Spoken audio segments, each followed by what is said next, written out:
Previously on Funny Science Fiction. A 3 of laughter to like a 9.5 of tension. So I'm like, I look down at my console and I say, Captain, hull breach on deck 1. Hi, this is Isaac C. Singleton Jr., and you are listening to the Funny Science Fiction Podcast. The podcast where Garth Maul is a country singer and Darth Brooks is a Sith assassin. All right, so our guest today is a distinguished voice actor and an actor that you've seen in movies and TV shows like Pirates of the Caribbean, Deadpool, Galaxy Quest, one of my favorite TV shows, Community, and X-Files. And you've heard him in the animated series Guardians of the Galaxy as Thanos, also in Marvel video games as Thanos, and Transformers games as Soundwave. Not to mention StarCraft 2, World of Warcraft, Lord of the Rings. I could keep going, but honestly, the list is very long and I would lose my voice about halfway through. But because of all that, we are so happy and proud to welcome Isaac Singleton Jr. to the Funny Science Fiction Podcast. Welcome to the show, Isaac. Well, thank you for the welcome. I'm happy to be here. We are very excited. Yeah. It was one of those things, I go through people, I was going through different shows and looking at different things and I saw your name and I was like, for whatever reason, it sounded familiar to me. And I think it's because of the Deadpool tie-in. I'm a big fan of the Deadpool movies.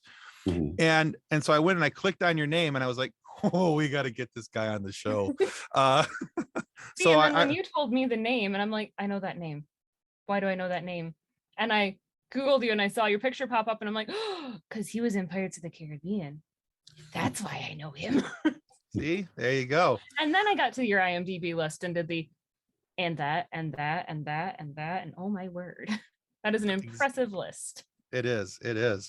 I'm just humble and thankful. That's all I can say. That's a good place to be. Mm-hmm. So what's kind of become customary here on our show, before we get into anything nerdy, because that's what we do here, all nerdy, no dirty, we like to talk to people about how they got to the point of being where they're at. So we love origin stories because we're nerds. We talk a lot of sci-fi. We talk a lot of superheroes and things like that. So we want to know the story of the person sitting virtually across the table from us.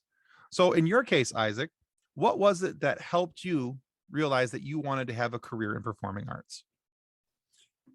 Man, I get to ask this question because it goes back a long way, and you don't have a whole hour to listen to this story, but the bottom line is, you'd be surprised.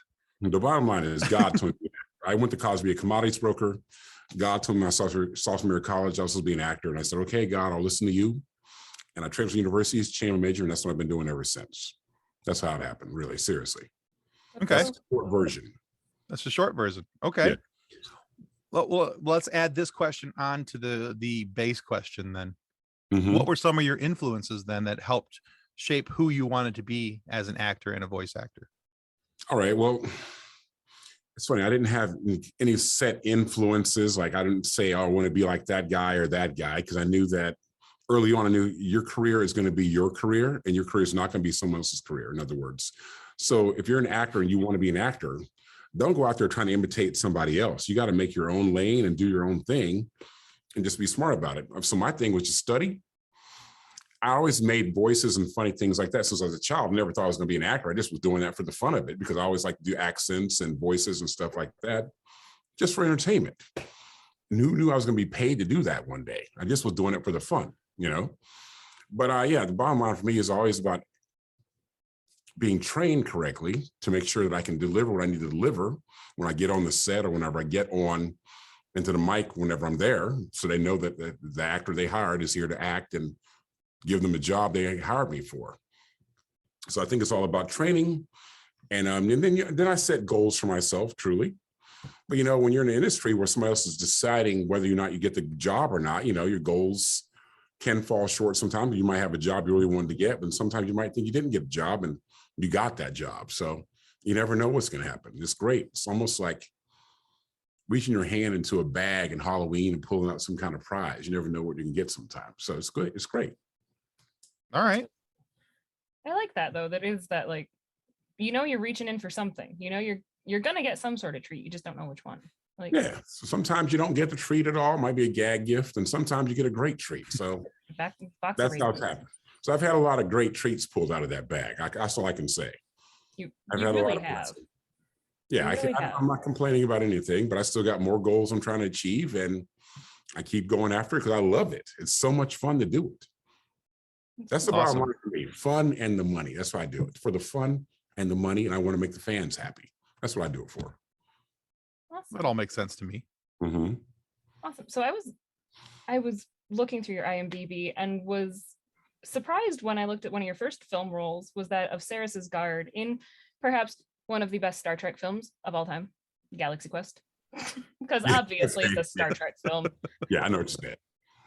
But given that remarkable cast and it being one of your first film roles, were there any moments where you looked around from under your makeup and were starstruck by who you got to work with?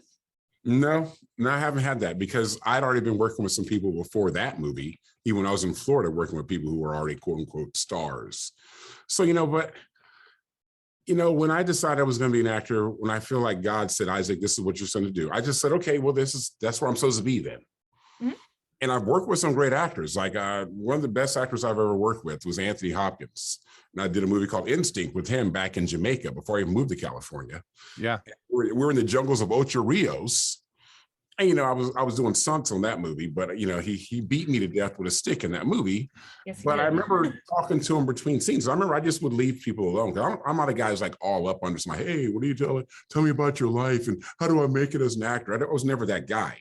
So I remember one time we were shooting in the jungles of Ocho Rios. I'm just standing off by myself, because I'm kind of a solitude guy in a way. Mm-hmm. Anthony was sitting in his chair. He said, hey, Isaac, come sit over here. So I sat down next to him and we just started having a great conversation. I hadn't moved to LA yet. He started telling me about some things I should look out for when I got here. And then I also was like, well, what were some of your inspirations when you were growing? He was telling me about James Cagney and all these different things. So it was just two men talking. It wasn't like, oh, please teach me something. It was just like two guys just talking about life and the things they've done. That's really much what it was. It was great. That's awesome. That's a cool story, though. I mean, there's not many people in life who get to say that they sat down on us and just to talk with Anthony Hopkins, much less on a movie set with Anthony Hopkins. Much less got beaten to death with a stick by Anthony Hopkins. Yeah.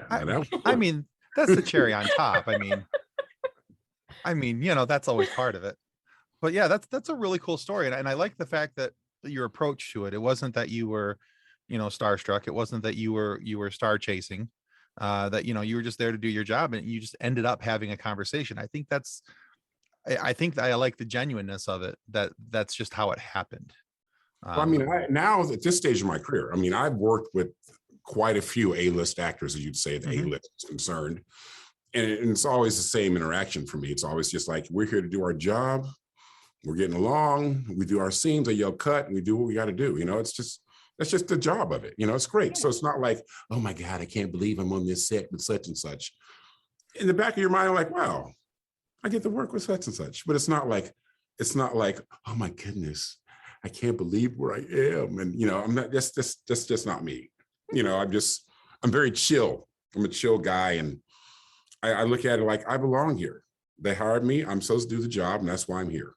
Right. It's not a cockiness attitude either. It's just like, hey, they all started where I was too. They've just worked their way up the ladder and they're the A-listers. That's how it is. I wish I had that confidence though, because I would be the person in the background going, that's right. But also there's no way I should be here. They're going to find out I shouldn't be here. Oh, you feel that way? Really? Oh, yeah. No. Yeah. Well, I would definitely get to the, oh boy, I am in over my head.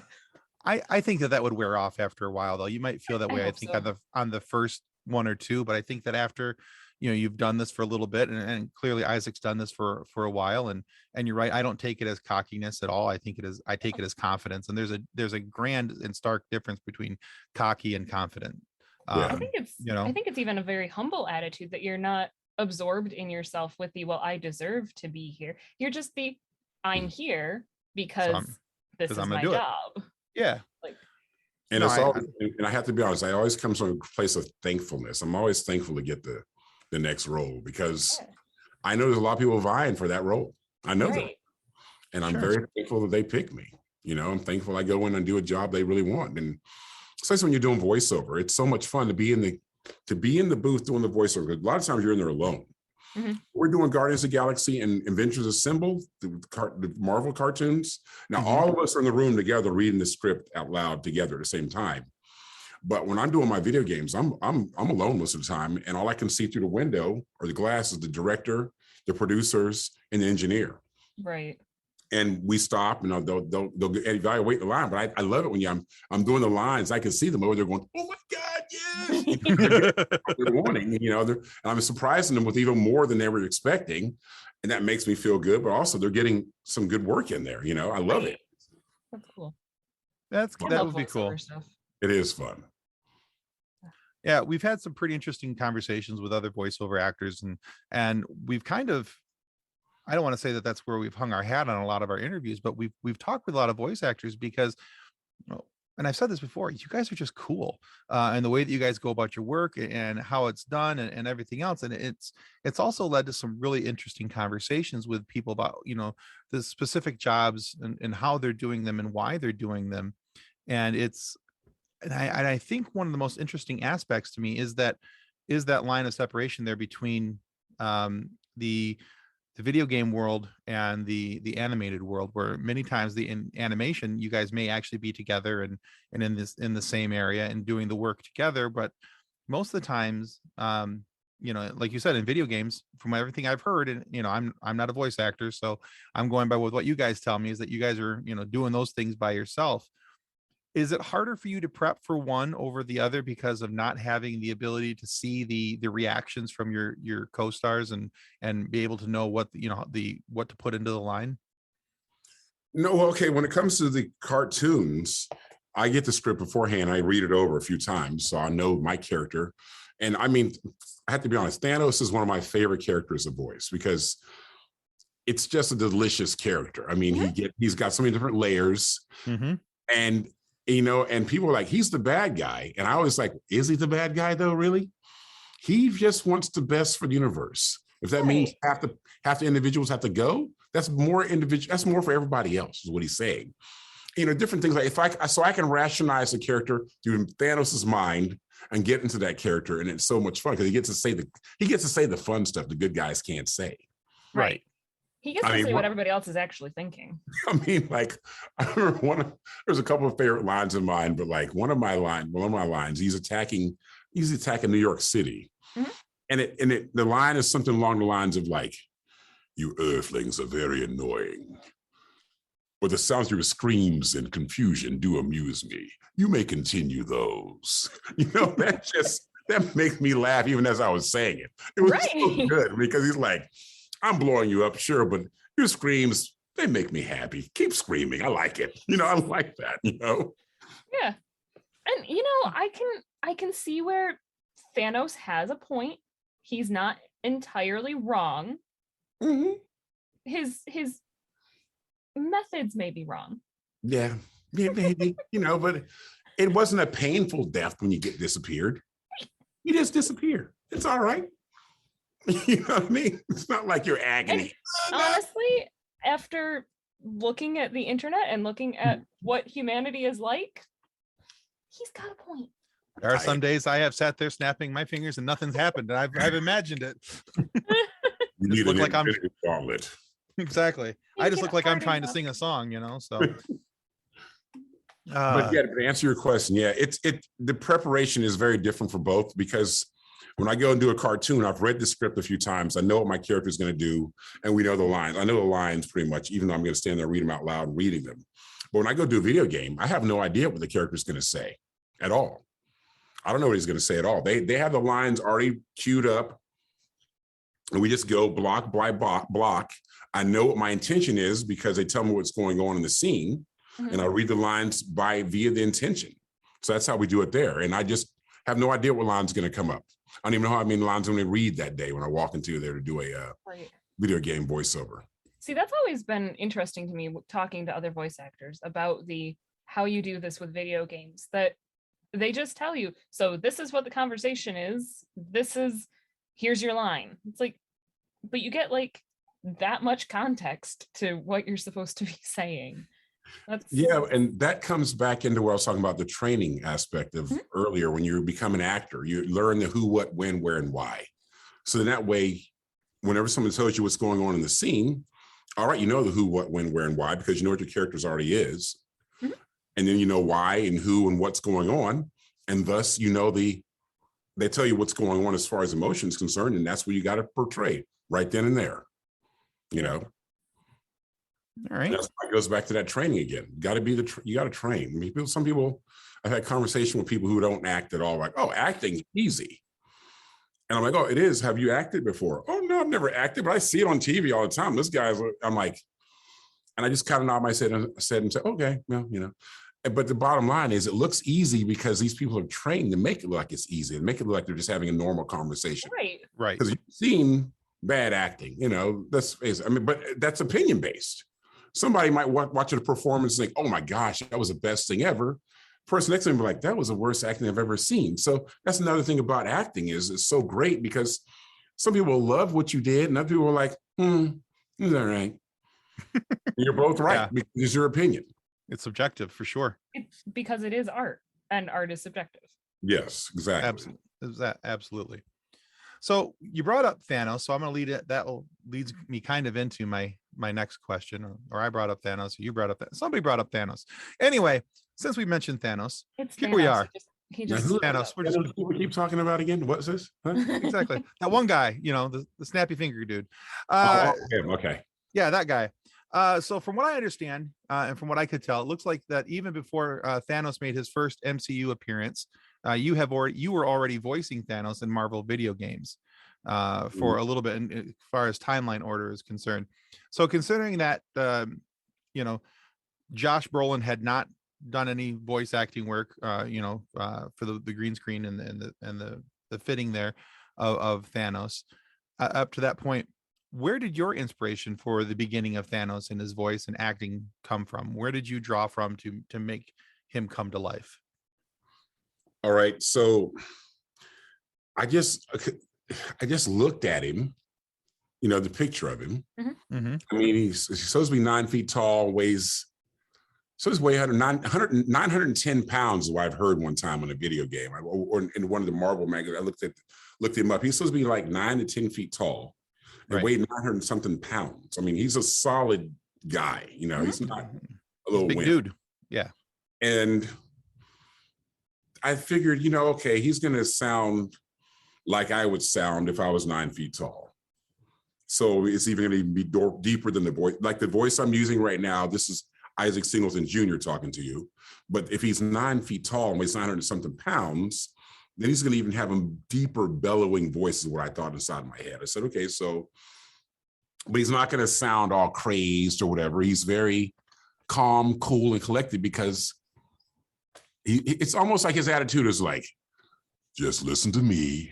I know what's best for everybody else. Let me lead you. If you die along the way, too bad, but everybody else will live. Let's just do it this way. I am right. You all are wrong. Just follow me. So I knew he was a megalomaniac. I knew he thought he was right in every aspect of what he did. And I just figured that's the kind of voice he should have. That's what I thought. But for that point, I can say, like, we haven't talked about this yet, but like you said, World of Warcraft, I've done more than 40 voices for them alone. For various things like giants, elves, orcs, fire giants, dragons, all kinds of stuff I've done for them. And they're all different voices for them. And like, I'll go down, they'll invite me down to Irvine. They'll say, okay, Isaac, we got 3 voices you want me to do today. What do you think this thing sounds like? And they'll hold up a piece of picture of something. And like, what do you think this thing sounds like? And I'll give them 3 voices right then and there. I say, it could sound like this, that. Oh, that's it. That's the voice. Then we go into the booth. We do that voice. And I come out. It shows a picture of the next thing.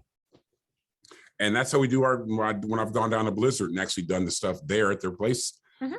They'll just show me what they have. And like, we know what this creature is and what it does, but we don't exactly know what it sounds like. And that's where my voice comes in. I show them, I give them some voices and they're like, oh, that's it. They'll pick it. We go do the section in that voice. That's how it works. Excellent.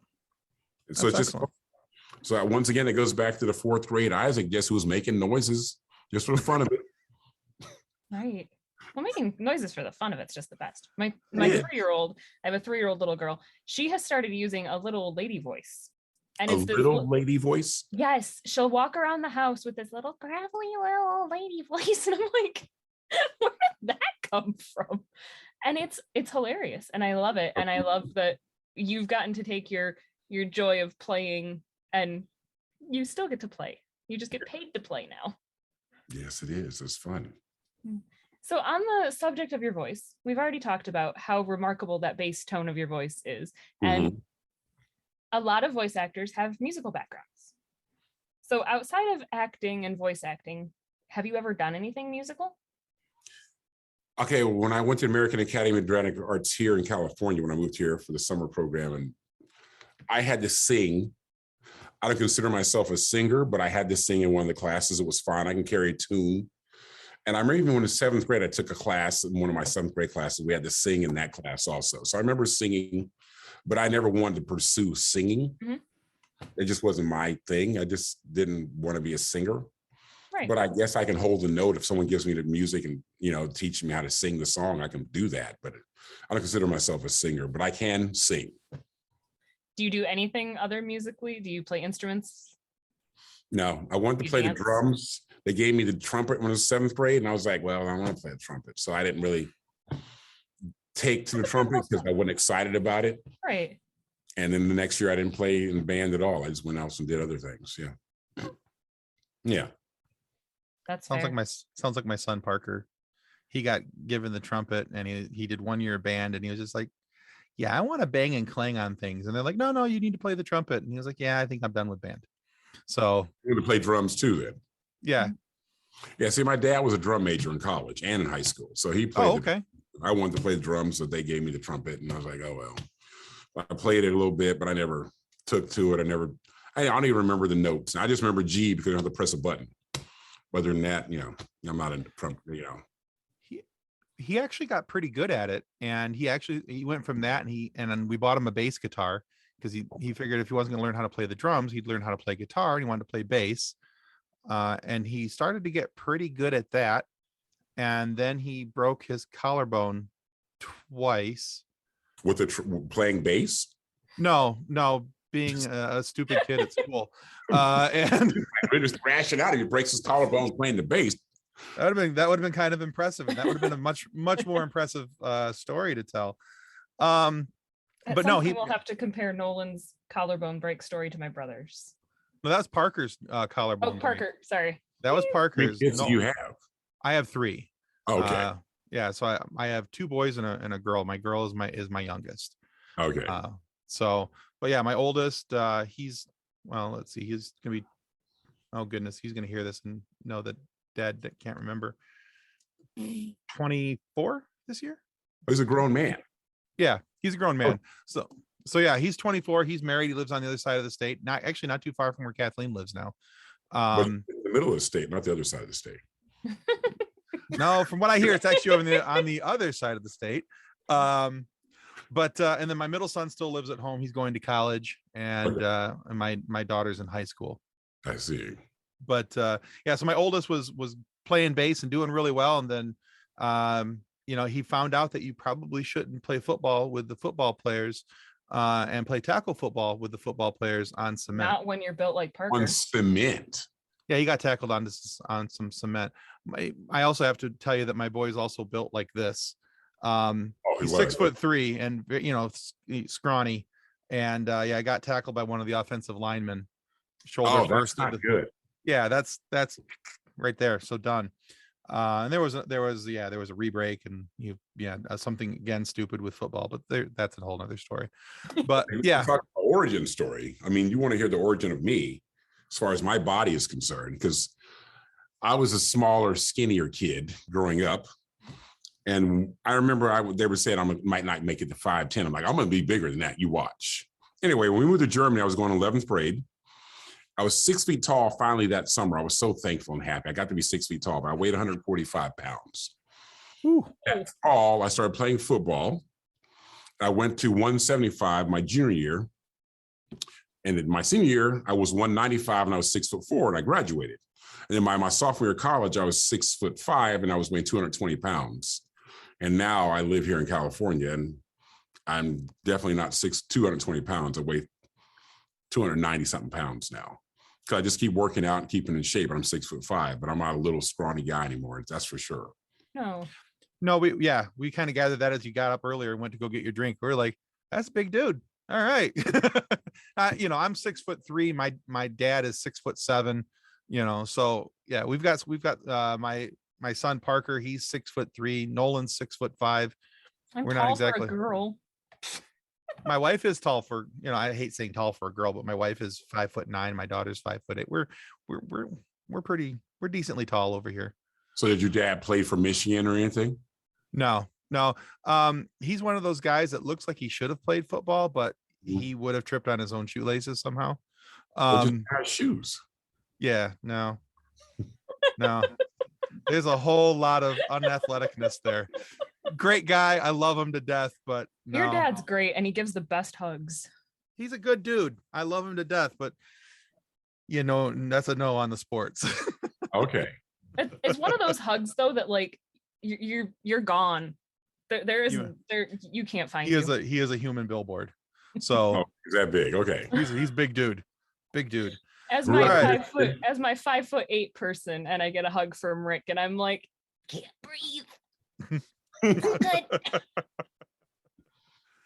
So Isaac, with the number of video games that are now being made into movies and into TV shows, it's been kind of cool because it's allowed fans to see some of their favorite characters be brought to life. It's allowed them to see some of these characters be given a more rounded out story where they get to even see the backstory, the origin story of some of these characters and where they've come from and things like that. So it makes me wonder, with the number of video games that you've portrayed characters in, it makes me wonder if there's one that you would be most interested in seeing brought to a bigger screen. Well, I'm already seeing Thanos. Right. That was great. Let's see, what else would I think of? I mean, they've already done the Batman Arkham stuff, and Kingpin's been shown in different things. I played Kingpin before. Mm-hmm. That Vincent D'Onofrio did a good job in the Daredevil series, so that was good. What else can I think of that I want to see? I mean, they did World of Warcraft already. They did a movie for that. Right. The orcs were pretty good.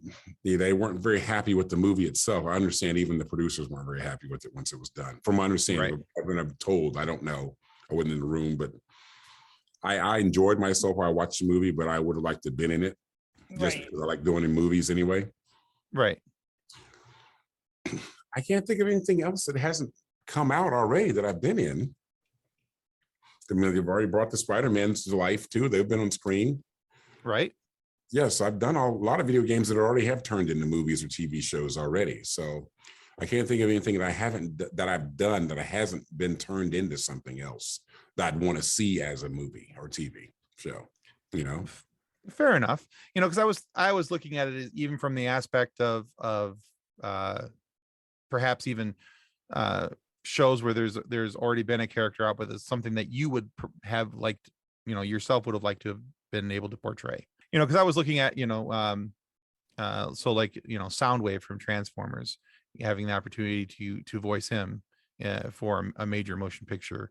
Or don't get me wrong, I would have loved to have done Soundwave, but they've already had somebody else to do that, I guess. And then Josh Brolin got Thanos for the films, which was great. Mm-hmm. It's funny when fans walk up, man, you would have been a great Thanos in the movies. I'm like, well, thank you, but Josh Brolin got that, and more power to him. You know what I mean? It's no sour grapes here whatsoever, because I know, like I said, there's the industry, there's plenty of work to go around. There really is. So it's not like, absolutely. So it's great. Okay.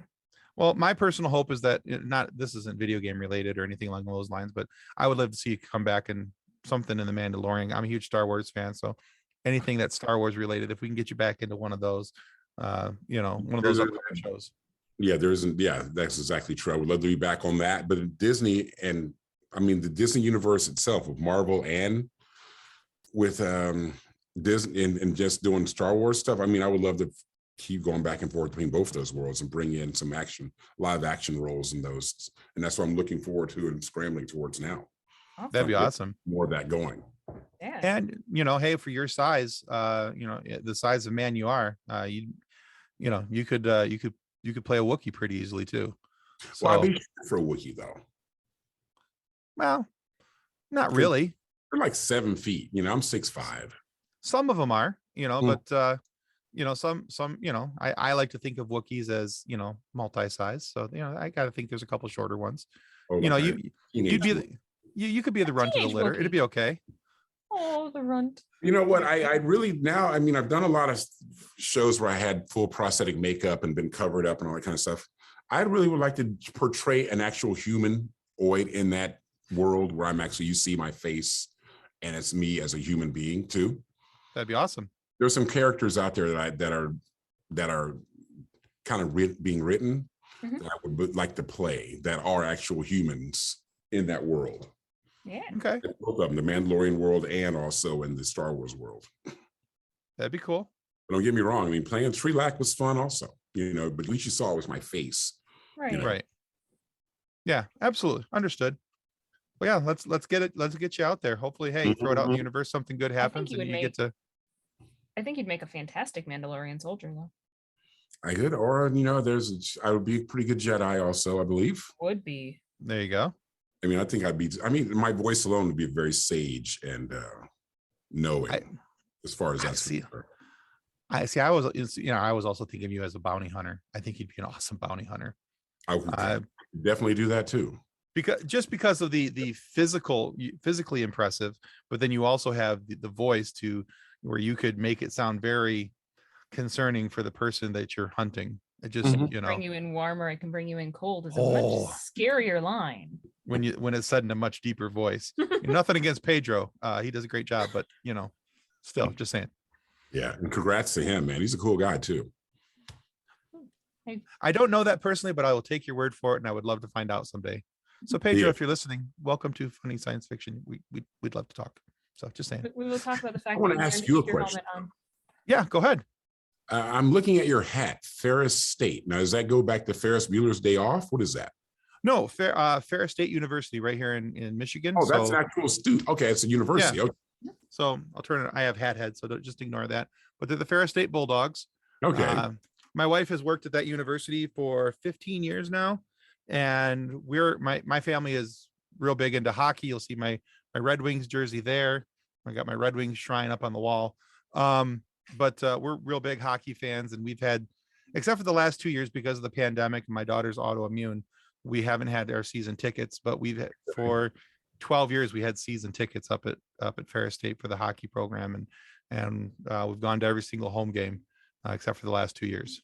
Okay. So, but yeah, because the lettering is like the movie from Ferris Bueller's Day Off in some ways. So I'm like, oh, Ferris State, okay. I know that in Chicago, but still, I was like, okay. No, fair question. Yeah, I'm a big fan of Ferris State Bulldogs. They've got a great basketball, and they won the national championship. Was it 2 years ago for Division II? Also, this past season won the Division II national, or the not the national, but it's national, but the college football championship for Division II. Wow. And it's been the hockey program's on a bit of a downward slide. I'm kind of hoping we get the coach replaced up there, but crossing my fingers. But he's kind of been phoning it in for the last couple of years. But it is what it is. But okay. About was it 9 years ago, they made it to the national championship game for hockey. They're in hockey though, they play Division I, and so they play all the big boys. They play University of Michigan, Notre Dame, Boston College, all the big guys. Okay. All right. So Isaac, we talked about how busy you are, and I did a quick count on IMDb, and it looks like you have 18 projects in various stages of pre and post production, as well as filming, at least according to IMDb. And we know that IMDb is not always accurate. Yeah, always accurate. But with everything that you've done, everything that you're working on currently, is there a role that you want so badly but you haven't landed yet? Do you have a dream role somewhere in the back of your mind? Yeah, I have one that I will not mention because that's one that kind of might be being written.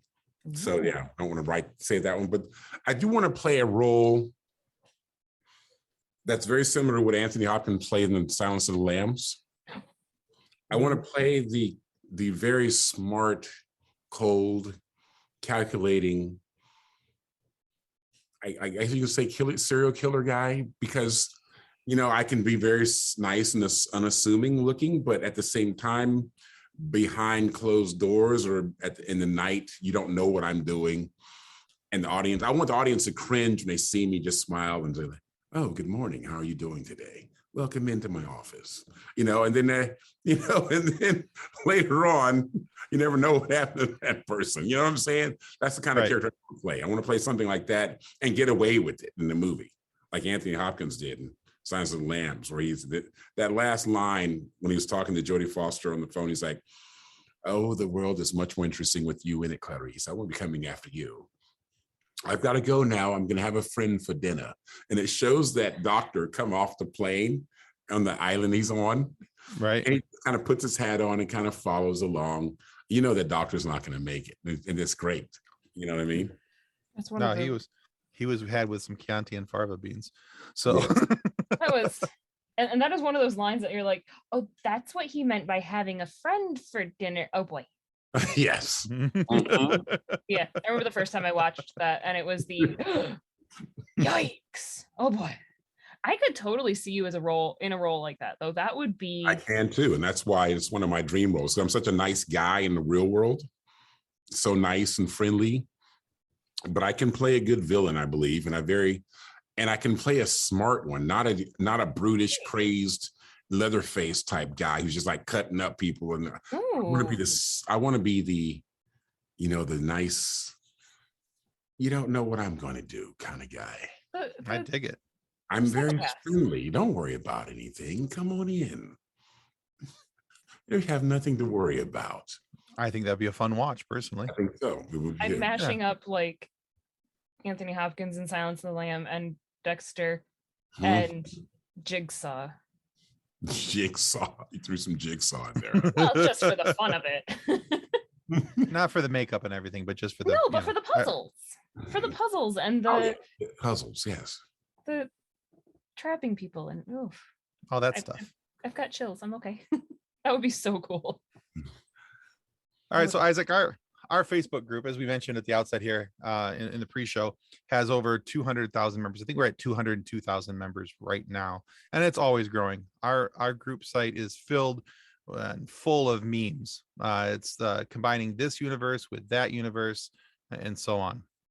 So we have another co-host. He wasn't able to make it today. His name is Nick, but this is a question that Nick likes to ask of people who have a lot of characters. So here's Nick's question. What two characters that you have portrayed would you like to see join forces to either take over the world or stop it from happening? Sorry, I keep thinking about Thanos again. I mean, I would love to see Thanos, but he takes over in the good way. I think he's in a very friendly, nice Thanos who's like, oh, okay, I know I've got this power. I'll use it for good. Why does everybody have to die? Maybe everybody can stay and I can use my powers and make things even better for everybody. And I would like to see him coupled with a Darth Vader, because I've done Darth Vader's voice before too. So those two together. But Darth Vader, after he realizes that he's been duped by the Emperor and he's thrown him down into the Death Star, and he's realized that, I did this for love, but Padme's not coming back. And he does it to join forces and make the world a better place. That's actually a really cool pairing. I'm just more disappointed in myself and my research for not realizing that somewhere that you had done Darth Vader's voice, and now where did you do Darth Vader's voice? I've done it for live shows. Okay. And also, like, I've done it for other like games that weren't like super gigantic games, but I've done it. Yeah. Okay. I just, as soon as you said Darth Vader, because I've done his voice, my mind went just kind of, anyway, I'm okay. So yeah. I was just going to say, would you mind doing a little bit of his voice? Would that be okay? I don't mind at all. Your thoughts betray you, my son, for a sister. So you have a twin sister.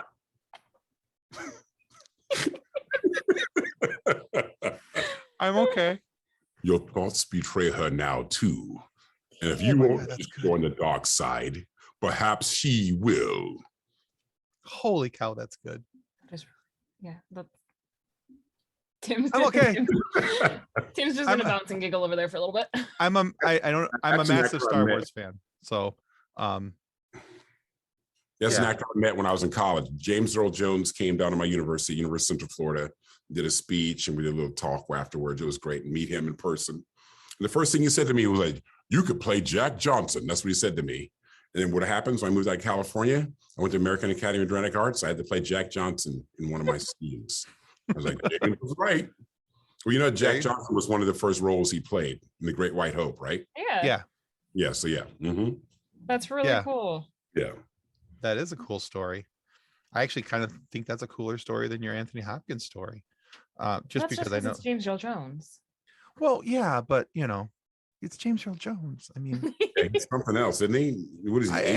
He's 90. Is he 89? He's got to be pushing 90. Yeah. Yeah. I mean, Anthony Hopkins is cool. Don't get me wrong, but James Earl Jones. I mean, anytime that man talks, he could sit down and read the phone book to me. I know that a lot of kids don't know what a phone book is, but it's what we had before Google. And he could sit down and just read that to me, and I'd be like, yes, I'll listen. Continue on. Yeah. So 91. 91 years old. 91. Wow. Oh. Were you all fans of The Big Bang Theory? Yes. Oh yeah. I loved him on that. When he was on that, yeah, that was great. Them pranking Carrie Fisher is fantastic. Man, that was good stuff. Mm-hmm. Isaac, I have one final question for you, and we've talked about it a little bit. We've touched on it, but I'm a big believer in passing on information to the next generation, whether it's teaching my daughter things or helping my friends go through things that I've already experienced. Knowledge is meant to be passed on.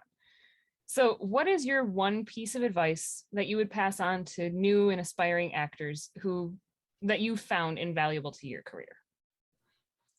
All right. First of all, I would say, don't take anything for granted. Definitely study your craft so you'll be ready when you're on set. And once you get on set, you're professional. So just don't get in the way. You know your stuff. Be a good human being while on set. Don't try to be, I'm a superstar kind of person where you like, oh, I'm not coming out of my trailer until the director comes and approaches me and tells me that I'm the best thing ever, or I'm the best thing since sliced bread, or any kind of attitude where it slows the production down, because that doesn't help anybody. Definitely doesn't help your career or your reputation. So don't be that kind of person. So be a quality, cool person on set. Be helpful. Be helpful with your other actors. Maybe they are having something break as far as their lines are concerned. Help them out with that kind of thing. Be a good citizen, I think, is what the bottom line I would say when it comes to being on set. And, just know your craft and know what to do. And then always, if someone asks and you have an opinion about something that might make the scene even better, they ask, give it to them and see if they like it. They might use it, But yeah, just be a solid human being, almost like what you learn in kindergarten. Just treat people with respect and dignity and be nice. And the work will go fine. Very good. Solid. That's just solid advice for life. In general. Yeah, exactly. It works. I mean, that kindergarten lesson works in life. It really does. It does. It really, really does. But people forget it for some reason when they get older. Yeah. And some people really don't live by it anymore. No. Yeah. It's amazing how many. Yeah. I'm sorry. Go ahead, please. It just doesn't make it a great world to live in when someone. There could be 100 of you in a room, but this one person can have an attitude or do something that disrupts the whole environment just because there's one person who forgot the decency of being a human being and being true and nice to everybody. Yeah. It affects everybody. One person can affect that many. Spot on. Absolutely spot on. All right. So, Isaac, we're at a point in our show where we like to take our guests through a little quiz. Okay, then. All right. So the name of this quiz is called Name That Release Year. Now, this is based on what IMDb has told us. So we've already mentioned that IMDb is not infallible. So what this is, I love the look of doubt. He's like, here we go. All right, so it's 4 questions. Okay. All right, then. Each of the questions is multiple choice. All right. All right. Now, if you get 3 out of the 4 questions correct, we'd like to send you this book called Custodians of the Cosmos. It was written by our group page founder. His name is Drayton Allen, and this book is written about someone who wanted to join something kind of like Starfleet, but not Starfleet for legal and litigious reasons. So not quite like Starfleet, where he washed out, rejoined as a custodian to boldly clean up after those who boldly just went. Okay. So if you get 3 out of the 4, we'd like to do that. Now, if you get less than 3 answers correct, we told you about how many memes we have in our group. We'd like to take your picture, make a meme out of you, and put it into the group. We call it our fun sequence. We didn't talk about this meme thing. We did. We haven't talked about this meme thing, but okay. Well, Tim did mention that there's memes in the group, but he never mentioned that we sometimes make them. I see. Well, this was the point where we bring them up. This is when we bring up that we make them sometimes. Okay.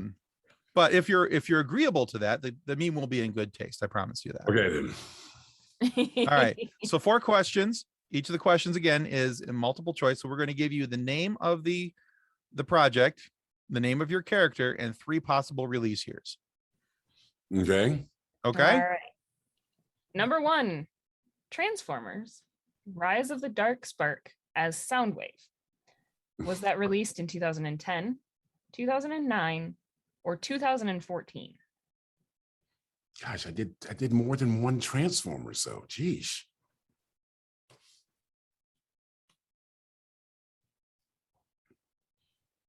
All right,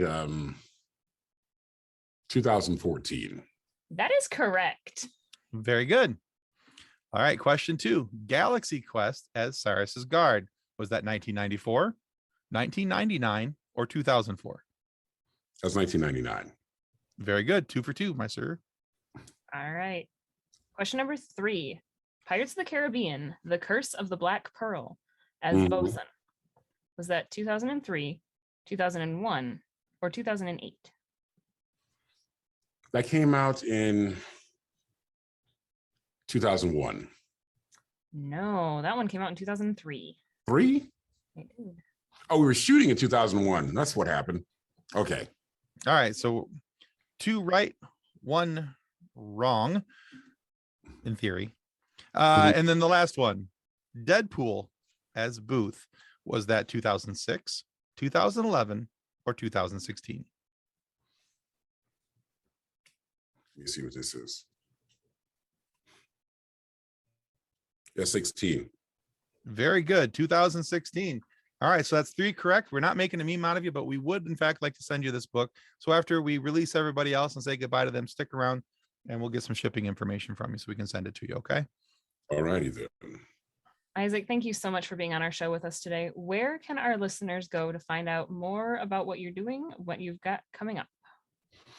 All right. Well, I mean, IMDb is there, but if you want to just follow me as an Isaac, it's Isaac Singleton Jr. on Instagram at Isaac Singleton Jr. So ISAAC, then SINGLETON, then Junior. It's got the blue check on it. And it's Instagram. That's my Instagram. That's what I do. That's right. That's where I mainly am. Okay. We are definitely going to link that so that they can follow you. All righty then. All right. We also want to remind people that subscribing is the single most important thing you can do to ensure that we get more amazing guests like Isaac here today to have these great conversations with and learn fun factoids like he did Darth Vader. I mean, come on, that's really cool. Anyway, so please subscribe to the show. It helps us more than you'll ever really know. And be sure to go to Instagram, follow Isaac, and check out his work as well.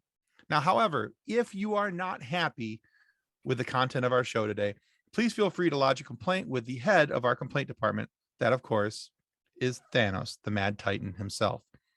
Will the offended parties be dealt with? Of course they will.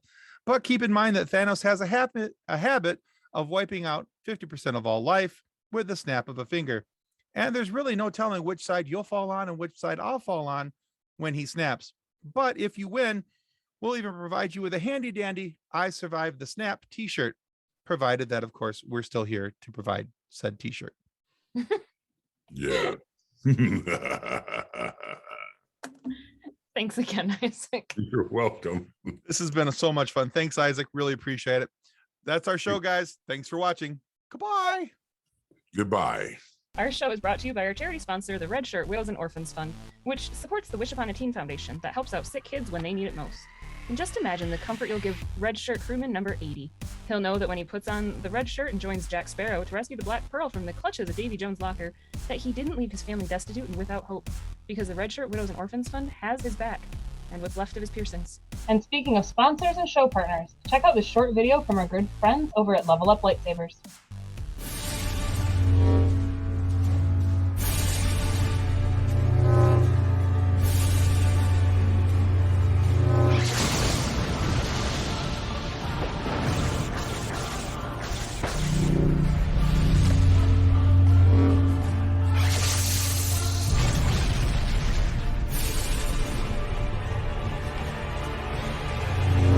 Information about Level Up Lightsabers and their online training sessions can be found in the episode description below.